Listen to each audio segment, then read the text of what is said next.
Kyaddaaki Paalamenti eyisiza ennongoosereza mu tteeka ery'okulonda ng'ekkiriza obukiiko bw'ebyalo okulonda nga basimba ennyiriri emabega w'abo abeesimbyewo. Kino kiddiridde okukubagana empawa okulondesa obukiiko bw'ebyalo okumala emyaka 16 olw'ebbula ly'ensimbi. Akakiiko k'ebyokulonda kabadde tekasobola kutegeka kulonda olw'ensonga nti ssente zibadde ntono okutegeka okulonda okwekyama etteeka lino kwe libadde likkiriza. Era ababaka ba Paalamenti okuyisa ennongoosereza kitegeeza kati okulonda kw'obukiiko bw'ebyalo kwakubeerangawo.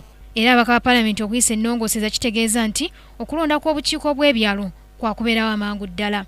Sipiika wa Paalamenti ategeezezza ababaka si kye kiseera okubagana empawa ku tteeka lino nga kye kiseera okuyisa etteeka lino.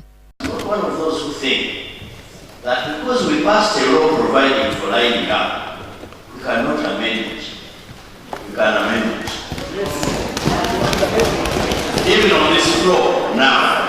Era Sipiika wa Paalamenti Rebecca alitwala Kadaga akinogganyiza nti kiri kikeerezi okuddamu okubaganya empawa ku nnongoosereza mu tteeka erifuga gavumenti ez'ebitundu kubanga baali baliyisa dda ng'ebimu ebyateesebwako mu tteeka lino kwe kwali okulonda bassentebe b'ebitundu ng'abalonzi baakusimba nnyiri migongo gy'abeesimbyewo ng'era si baakuddingana mabega naddala ku mateeka ge baali bayisizza.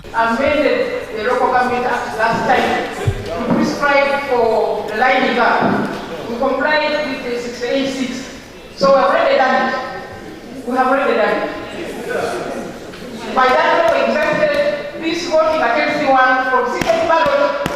That's what we did in that law. It's a settled matter. Mu lukiiko lwa Paalamenti embeera ebadde yakazigizigi oluvannyuma lw'ababaka naddala bali ku ludda oluvuganya gavumenti okunnyonnyola nti kyandireetawo embeera ey'obusosoze mu bantu ng'era bano si bamativu n'asalawo ya sipiika kubanga bagamba Paalamenti erina obusobozi obukola amateeka n'okukola ennongoosereza mu mateeka gano. Ekintu ky'okusimba abantu mu mugongo nze nakiwakanyizaawo. Ssente weeziri mulabe bannaffe babbanzibe batwala ntwale tusobola okufuna ssente ezikubye obululu. Lwaki baagala bukubira eri South Africa obw'ebbeeyi? Wano tewaliwo ba printers basobola ku printinga bululu bwa layisi bwero C1. This is political hooliganism at its highest.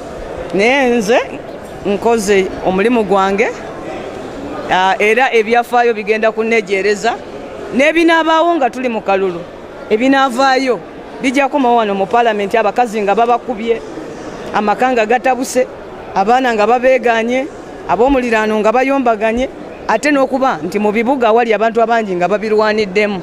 Kakati wano Paalamenti yo njebaza nti ababaka bonna ku njuyi zombi balaze nti babadde bampagira naye muna sipiika ekintu n'akitwala mu ngeri eyo. Wadde nga biri bityo yakulira akakiiko akalondoola emirimu gavumenti z'ebitundu Magezi Rafael agamba bano bakoze omulimu gwabwe okutuukirira buli muntu ssekinnoomu bekikwatako ng'era okulonda kwakubeerawo nga bwe baali bakirambise mu Paalamenti ey'omwenda nti kwakusimba mu migongo. Ffe twaliwo naliwo mu Paalamenti etteeka twalireeta akakiiko ne kakola consultations eripooti ne tugikomyawo mu Paalamenti ffenna twakiyisa nti tukole lining up. So kakati ababaka ba Paalamenti be bakiikirira abantu abali mu byalo oba Paalamenti esazeewo ate n'ekigambo ki batasimbye mabega wa mwami we kumulonda ku bwero C1 eyebeera sigino nnene nnyo y'ekitundu ekyo oba ekyalo ekyokulabirako nti ono omwami talina kyasobola. Wabula era akakiiko akalondoola emirimu gavumenti z'ebitundu kasabye okulonda kw'abassentebe by'ebyalo nga kw'otadde ne bakkansala abakiikirira abakyala ku byalo obutaddamu kusuulirirwa ng'era kulina kubeerawo n'okulonda okwawamu. Joanita Mbabazi, KTV, Amalindirire.